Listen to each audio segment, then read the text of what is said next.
ಒಂದೇ ಒಂದು ವಿಡಿಯೋ, ಅದು ನಾಗ ಸೆರೆ ಹಿಡಿದಂಥ ವಿಡಿಯೋ. ಅದು ಸೆರೆ ಹಿಡಿದಿರೋದು ನಾಗ ಅಲಿಯಾಸ್ ನಾಗರಾಜ, ದರ್ಶನ್ ಅವರ ಶಿಷ್ಯ, ದರ್ಶನ್ ಅವರ ರೈಟ್ ಹ್ಯಾಂಡ್. ಈ ವಿಡಿಯೋನ ಮಾಡಿರೋದು ಬಾಸ್ ಹೆಂಗೆ ಹೊಡಿತಿದ್ದಾರೆ ನೋಡು ಅಂತ.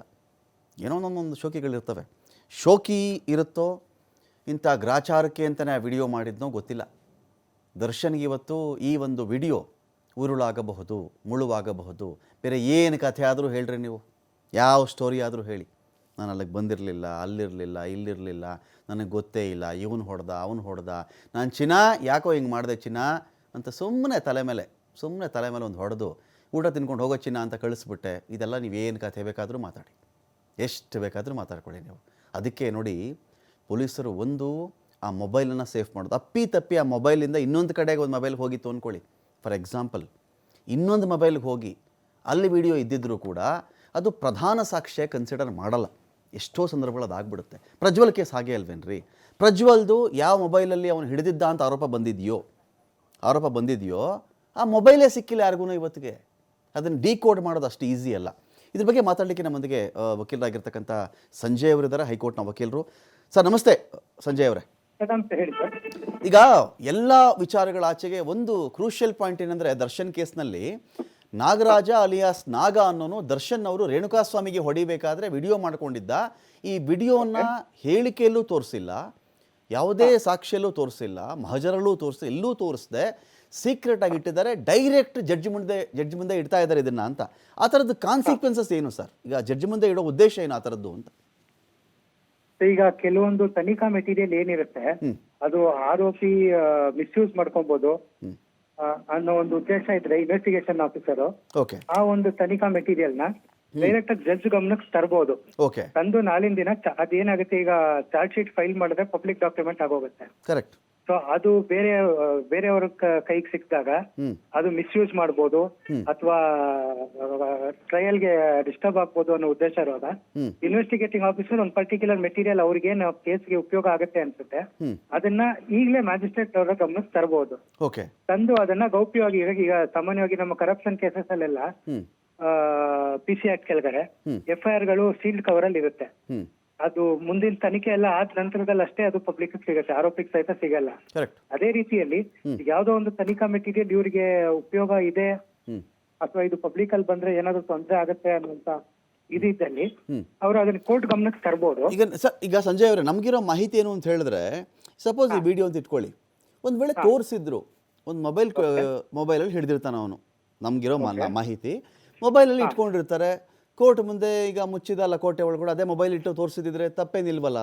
ಅದನ್ನು ತೋರಿಸಿದ್ರೆ ಅದನ್ನ ಯಾರು ಮ್ಯಾನಿಪುಲೇಟ್ ಮಾಡೋಕ್ಕಾಗಲ್ವಲ್ಲ? ರಹಸ್ಯವಾಗಿ ಇಟ್ಟಿರ್ತಾರಲ್ಲ ಅದನ್ನ. ಈಗ ಅದೇ ಹೇಳಿದ್ನಲ್ಲ, ಅದು ಈಗ ಮೊಬೈಲ್ ಆರೋಪಿ ಹತ್ರ ಸೀಸ್ ಮಾಡಿದಾಗ ತನಿಖಾಧಿಕಾರಿ ಅದ್ರಲ್ಲಿ ಇರ್ತಕ್ಕಂಥ ಏನೇನು ಇದೆ ಕಂಟೆಂಟ್ಸ್ ಇದೆ ನೋಡಿರ್ತಾರೆ. ಅದ್ರಲ್ಲಿ ಯಾವ್ದು ಅವ್ರ ತನಿಖೆಗೆ ಬೇಕಂದಿರುತ್ತೆ. ಈಗ ಅದು ನಾಳಿನ ದಿನ ಆರೋಪಿಗಳು ಇದು ಸೃಷ್ಟಿತಂತ ವಿಡಿಯೋ ಇರ್ಬೋದು, ಆಡಿಯೋ ಇವರು ಕನ್ಕಾಕ್ಟ್ ಮಾಡಿದ್ದಾರೆ ಅಂತ ಹೇಳ್ಬೋದು. ಅದಕ್ಕೋಸ್ಕರ ಅದನ್ನ ಸೀಸ್ ಮಾಡಿ ಮ್ಯಾಜಿಸ್ಟ್ರೇಟ್ ಪರ್ಮಿಷನ್ ತಗೊಂಡು ಅವ್ರು ಅದಕ್ಕೆ FSL ಕಳ್ಸೋದು ಮತ್ತೊಂದು ಮಾಡ್ಕೊಂಡು ಮುಂದಿನ ದಿನದಲ್ಲಿ ಚಾರ್ಜ್ ಶೀಟ್ ಅಲ್ಲಿ ಅದನ್ನ ಉಲ್ಲೇಖನ ಕೊಡ್ಬೋದು. ಈ ರೀತಿ ಆರೋಪಿಯಿಂದ ಮೊಬೈಲ್ ತಗೊಂಡಿದ್ವಿ ನಾವು, ಇವ್ರು ಕೊಟ್ಟಿದೀವಿ, ಇದು FSL ಮಾಡಿದೆ, ಟ್ರಯಲ್ ಸ್ಟೇಜ್ ಅಲ್ಲಿ ನಾವು ಪ್ರೊಡ್ಯೂಸ್ ಮಾಡ್ತೀವಿ ಅಂತ. ಕೆಲವು ಎಲೆಕ್ಟ್ರಾನಿಕ್ ಎವಿಡೆನ್ಸ್ ಏನ್ ಕಲೆಕ್ಟ್ ಮಾಡ್ತಾರೆ, ಚಾರ್ಜ್ ಶೀಟ್ ಮಾಡುವಾಗ್ಲೇ FSL ಸಾಮಾನ್ಯವಾಗಿ ಹಾಕಲ್ಲ, ಬಂದಿರೋದು ಹಾಕ್ತಾರೆ, ಮುಂದಿದ್ದು ಟ್ರಯಲ್ ಸ್ಟೇಜ್ ಅಲ್ಲಿ ಪ್ರೊಡ್ಯೂಸ್ ಮಾಡ್ತೀವಿ. ಅಡಿಷನಲ್ ಚಾರ್ಜ್ ಶೀಟ್ ಅಲ್ಲೂ ಸೇರಿಸಬಹುದಲ್ವಾ ಇದನ್ನ? ಬೇಕಾದ್ರೆ ಅಡಿಷನಲ್ ಚಾರ್ಜ್ ಅಲ್ಲೂ ಸೇರಿಸಬಹುದು. ಯಾಕಂದ್ರೆ ಇದು ತನಿಖೆ ತುಂಬಾ ದೊಡ್ಡದಾಗಿ ವ್ಯಾಪಿಸ್ತಾ ಇರೋದ್ರಿಂದ, ಹಲವಾರು ಆರೋಪಿಗಳಿರೋದ್ರಿಂದ ಈ ಆರೋಪಿಗೆ ಸಂಬಂಧಪಟ್ಟಂತೆ ನಾವು ಇನ್ನು ಮುಂದುವರೆದ ತನಿಖೆ ಮಾಡ್ಬೇಕು, ನಮ್ಗೆ FSL ಬೇಕಾಗಿದೆ ಅಂತ ಹೇಳಿ. ಯಾಕಂದ್ರೆ ಅವರು ಬಿಲೇಟೆಡ್ ಸ್ಟೇಜ್ ಅಲ್ಲಿ ಕೊಟ್ರೆ ಅಕ್ಯೂಸ್ ಅದನ್ನ ಮಿಸ್ಯೂಸ್ ಮಾಡಬಹುದು. ಹಾಗಾಗಿ ಒಂದು ಪರ್ಟಿಕ್ಯುಲರ್ ಆಸ್ಪೆಕ್ಟ್ ನ್ಯಾಯಾಧೀಶರ ಗಮನಕ್ಕೆ ತಂದು ಅದಾದ ನಂತರ ಅವರು ಅದನ್ನ ಚಾರ್ಜ್ ಶೀಟ್ ಅಲ್ಲಿ ತಗೊಬಹುದು. ಸರಿ, ಈಗ ನ್ಯಾಯಾಧೀಶರ ಮುಂದೆ ಇಡ್ತಾರಲ್ಲ, ಆಮೇಲೆ ಏನಾಗುತ್ತೆ ಅದು ಅಂತ? ಸಪೋಸ್ ಮೊಬೈಲ್ ಫೋನ್ ಇಟ್ಟರಪ್ಪ, ನಾವು ಡೈರೆಕ್ಟ್ ಪ್ರೊಡ್ಯೂಸ್ ಮಾಡ್ತಾ ಇದೀವಿ ಸರ್, ಕಾರಣಗಳು ಬೇಕಾದಷ್ಟಿದೆ, ಪ್ರಭಾವಿ ಇದ್ದ ಈ ಮನುಷ್ಯ, ಅದನ್ನು ಹಾಳಾಗಬಹುದು, ಡ್ಯಾಮೇಜ್ ಮಾಡಬಹುದು, ಪುಡಿ ಮಾಡಿಬಿಡಬಹುದು, ಸುಟ್ಟಾಕ್ಬಹುದು, ಏನ್ ಬೇಕಾದ್ರೂ ಮಾಡಬಹುದು ಸರ್, ನಮಗೆ ಗೊತ್ತಿಲ್ಲ, ಇದು ನಿಮ್ಮ ಮುಂದೆ ಇಡ್ತಾ ಇದ್ವಿ, ಆಮೇಲೆ ಎಲ್ಲಿರುತ್ತೆ ಅದು ಅಂತ? ಅದು ತನಿಖಾಧಿಕಾರಿ ಕಸ್ಟಡಿಯಲ್ಲಿ ಇರುತ್ತೆ. ಚಾರ್ಜ್ ಶೀಟ್ ಫೈಲ್ ಮಾಡೋ ತನಕನು ತನಿಖಾಧಿಕಾರಿ ಕಸ್ಟಡಿಯಲ್ಲಿ ಇರುತ್ತೆ. ಚಾರ್ಜ್ ಶೀಟ್ ಆದ ನಂತರದಲ್ಲಿ ಈ ಕೆಲವು ನಮ್ದು ವ್ಯಾಲ್ಯೂಬಲ್ ಮೆಟೀರಿಯಲ್ ಅವು ಇವು ಇದ್ರೆ ಕೋರ್ಟ್ ಕಸ್ಟಡಿ ಟ್ರೆಜರಿಯಲ್ಲಿ ಇಟ್ಟಿರ್ತಾರೆ, ಅಥವಾ ಅದು ತನಿಖಾಧಿಕಾರಿಗಳಿಗೆ ಇರುತ್ತೆ. ಓಕೆ. ಅದಕ್ಕೆ ನ್ಯಾಯಾಧೀಶರ ಗಮನಕ್ಕೆ ಬಂದಿರುತ್ತೆ, ಜುಡಿಷಿಯಲ್ ನೋಟ್ ಆಗಿರುತ್ತೆ. ಸೊ ನಾಳೆ ಅದು ಇಲ್ಲ ಅಂತ ಹೇಳುವಂತ ಪ್ರಮೇಯ ಉದ್ಭವಿಸಲ್ಲ. ಓಕೆ. ಇದು ಮ್ಯಾಜಿಸ್ಟ್ರೇಟ್ ಗಮನಕ್ಕೆ ಬಂದಿತ್ತು ಅಂತ ಹೇಳಿ ಅದನ್ನ ಅವ್ರ ತನಿಖಾಧಿಕಾರಿ ಯಾವ ರೀತಿಯಲ್ಲಿ ಬೇಕಾದ್ರೂ ಯೂಸ್ ಮಾಡ್ಬೋದು. ಇನ್ನೊಂದು ಸಂಜಯ್ ಅವರೇ, ನನ್ನ ಕ್ವಶನ್ ಇಲ್ಲ ಅಂತ ಹೇಳಿದ್ರೆ, ಡಿಜಿಟಲ್ ಸಾಕ್ಷ್ಯ, ಈಗ ನಾವು ಸಾಕ್ಷ್ಯ ಅಧಿನಿಯಮ ವಿಚಾರಕ್ಕೆ ಸಂಬಂಧಪಟ್ಟಂತೆ ಜುಲೈ 1ರಿಂದ ಜಾರಿ ಬರುತ್ತೆ ಅಂತ ಕೇಳಿದ್ದೀವಿ. ಯಾಕಂತ ಹೇಳಿದ್ರೆ ಇಡೀ ಭಾರತದಲ್ಲಿ ಈಗಲೂ ಕೂಡ ಬ್ರಿಟಿಷ್ ಕಾಲದ ಕಾನೂನುಗಳನ್ನೇ ನಾವು ಸ್ವಲ್ಪ ಅನುಸರಿಸ್ಕೊಂಡು ಬರ್ತಾ ಇದ್ದೀವಿ. ಇವತ್ತಿಗೆಲ್ಲ ಡಿಜಿಟಲ್ ಅಪರಾಧಗಳ ಸಂಖ್ಯೆ ಜಾಸ್ತಿ ಆಗ್ತಾ ಇದೆ. CCTV ಒಂದು ಎವಿಡೆನ್ಸ್ ಆಗಬಹುದು. ಬ್ಯಾಂಕ್ ಫ್ರಾಡಲ್ಲಿ ಯಾವುದೋ ಒಂದು ಫೋನ್ಪೇನೋ, ಪೇಟಿಎಮ್ಮೋ, ಇನ್ನೊಂದು ಯಾವುದೋ ಒಂದು ಡಿಜಿಟಲ್ ಪೇಮೆಂಟ್ ಮೋಡ್ಗಳಲ್ಲಿ ಅದರಲ್ಲೂ ಅಪರಾಧಗಳಾಗಬಹುದು. ಈ ಸಾಕ್ಷ್ಯಗಳನ್ನು ಕನ್ಸಿಡರ್ ಮಾಡಿ ಮೊಬೈಲ್ ಸಾಕ್ಷಿ ಕೂಡ ಆ ಥರದ್ದು ಬರ್ತಾ ಇದೆ, ಜುಲೈ 1ರಿಂದ ಬರ್ತಾ ಇದೆ. ಸೊ ಆ ಲೆಕ್ಕದಲ್ಲಿ ನೋಡಿದ್ರೆ ಇಲ್ಲಿವರೆಗೂ ಇರೋದೇನು ಅಂತ ಹೇಳಿದ್ರೆ ಡಿಜಿಟಲ್ ಸಾಕ್ಷಿ, ಈ ಫೋನ್ ಕಾಲ್ ರೆಕಾರ್ಡ್ ಮಾಡಿದ್ರು, CDR, ಟವರ್ ಡಂಪು, ಇದೆಲ್ಲ ದೊಡ್ಡ ಮಟ್ಟದ ಸಾಕ್ಷಿ ಆಗಲಾರವು ಅಂತ ಕೇಳ್ಪಟ್ಟಿದ್ದೀವಿ. ದರ್ಶನ್ ಕೇಸ್ಗೆ ನಮಗೆ ಗೊತ್ತಿರೋ ಪ್ರಕಾರ ಜುಲೈ 1ರಿಂದ ಜಾರಿಗೆ ಬರುವ ಡಿಜಿಟಲ್ ಸಾಕ್ಷ್ಯ ಅಧಿನಿಯಮಗಳೆಲ್ಲ ಇದೆ, ಸಾಕ್ಷ್ಯ ಅಧಿನಿಯಮ, ಇದು ಅಪ್ಲೈ ಆಗಲ್ಲ ಅಂತ ಕೇಳ್ಪಟ್ಟಿದ್ದೀವಿ. ಇದು ಎಷ್ಟು ಕ್ರೂಷಿಯಲ್ ಆಗುತ್ತೆ ಈ ವಿಡಿಯೋ ಅಂತ? ಇಲ್ಲ, ಈಗ ಅವರು ಚಾರ್ಜ್ ಶೀಟ್ ಯಾವತ್ತು ಹಾಕ್ತಾರೆ ಅದ್ರ ಮೇಲೆ ಡಿಪೆಂಡ್. ಈಗ ಹೊಸ ಕಾನೂನು ಜಾರಿಗೆ ಬಂದ ನಂತರ ಅವ್ರು ಚಾರ್ಜ್ ಶೀಟ್ ಹಾಕಿದ್ರೆ ಓಕೆ, ಆ ಹೊಸ ಕಾನೂನು ಅಡಿಯಲ್ಲಿ ತಗೊಳ್ಬೇಕಾಗ್ತದೆ. ಅಲ್ಲ, ಇದು FIR ಆದದ್ದು ದಿನಾಂಕ ಇಂಪಾರ್ಟೆಂಟ್ ಆಗಲ್ವಾ ಅವಾಗ? ಅದು ಹೊಸ ಕಾನೂನಲ್ಲಿ ಅದು ಕನ್ಫ್ಯೂಷನ್ ಇದೆ. ಓಕೆ, ಅದನ್ನ ಕ್ಲಾರಿಟಿ ಮಾಡ್ಬೇಕಾಗತ್ತೆ. ಅದು ಮುಂದಿನ ದಿನ ಜಾರಿಗೆ ಬಂದ ನಂತರದಲ್ಲಿ ಹೈಕೋರ್ಟ್ ಆಗ್ಲಿ ಅಥವಾ ಸುಪ್ರೀಂ ಕೋರ್ಟ್ ಆಗ್ಲಿ ಅದನ್ನ ಇಂಟರ್ಪ್ರೆಟ್ ಮಾಡ್ತಾರೆ. ಈಗ ನೀವು ಎರಡು ಕೇಸ್ ಗಮನಿಸಿರ್ತೀರಿ, ಪ್ರಜ್ವಲ್ ಕೇಸು ಇದೆ ಮತ್ತೀಗ ದರ್ಶನ್ ಕೇಸು. ಬೇರೆ ಎಲ್ಲ ಕೇಸಲ್ಲೂ ಬೇಕಾದ್ರೆ ದರ್ಶನ್ಗೆ ಡಿಫೆನ್ಸ್ ತಗೊಳ್ಬಹುದು, ಎಕ್ಸೆಪ್ಟ್ ದಟ್ ವಿಡಿಯೋ.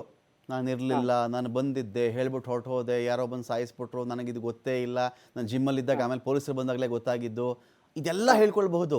ಆದರೆ ಈ ವಿಡಿಯೋ ಇಟ್ಟಾಗ ಮಾತ್ರ ದರ್ಶನ್ ಮಾತಾಡೋಕ್ಕಾಗಲ್ಲ. ಸೇಮ್ ಪ್ರಜ್ವಲ್ ಕೇಸಲ್ಲೂ ಸೇಮೇ. ಪ್ರಜ್ವಲ್ ಕೇಸಲ್ಲಿ ಎಲ್ರಿಗೂ ಇರೋದೇ ವಿಡಿಯೋ. ಇವತ್ತು ನೋಡಿದವರಿಲ್ಲ, ಕಂಡವರಿಲ್ಲ, ಕೇಳಿದವರಿಲ್ಲ. ಆ ವಿಡಿಯೋ ಹರಿದಾಡಿರೋದು ನಿಜ ಅಂತ ಹೇಳಿದ್ಮೇಲೆ ಅದ್ರ ಬಂದಿದ್ದ ಆರೋಪ ನಿಜ. ಆ ಡಿಜಿಟಲ್ ಸಾಕ್ಷ್ಯನೇ ಇವರಿಬ್ಬರಿಗೆ ಏನಾದರೂ ಪ್ರಾಬ್ಲಮ್ ಮಾಡಬಹುದಾ ಅಂತ? ಖಂಡಿತ ಡಿಜಿಟಲ್ ಸಾಕ್ಷ್ಯ ಅವ್ರಿಗೆ ಕಂಟಕ ಆಗತ್ತೆ, 100% ಆಗತ್ತೆ. ಬಟ್ ಈಗಿರೋ ನಮ್ಮ FSR ಟೆಕ್ನಾಲಜಿ ಇದ್ರಲ್ಲೆಲ್ಲ ವಿಡಿಯೋ ಎಲ್ಲ ಕ್ಲಿಯರ್ ಇದೆ, ಇದ್ರಲ್ಲಿ ಏನು ಕನ್ಕಾಕ್ಷನ್ ಆಗಿಲ್ಲ, ಬೇರೆಯವ್ರು ಏನು ಹಸ್ತಕ್ಷೇಪ ಮಾಡಿಲ್ಲ, ಇದ್ರಲ್ಲಿ ವಿಡಿಯೋ ಕ್ಲಿಯರ್ ಇದೆ. ಈಗ ವಾಯ್ಸ್ ಟೆಸ್ಟ್ ತಗೊಳ್ತಾರೆ, ಮತ್ತೆ ಬೇರೆ ಬೇರೆ ಮಾನದಂಡಗಳಿದೆ. ಅದನ್ನೆಲ್ಲ ಗಮನಕ್ಕೆ ತಗೊಂಡ್ರೆ ಡಿಜಿಟಲ್ ಸಾಕ್ಷ್ಯ ಖಂಡಿತವಾಗ್ಲೂ ಇವ್ರಿಗೆ ಕನ್ವಿಕ್ಷನ್ಗೆ ಟ್ರಯಲ್ ಅಲ್ಲಿ ಇದಾಗುತ್ತೆ. ಓಕೆ, ಥ್ಯಾಂಕ್ ಯು ಸಂಜಯ್ ಅವರೇ, TV5 ಜೊತೆಯಲ್ಲಿ ಮಾತನಾಡೋದಕ್ಕಾಗಿ.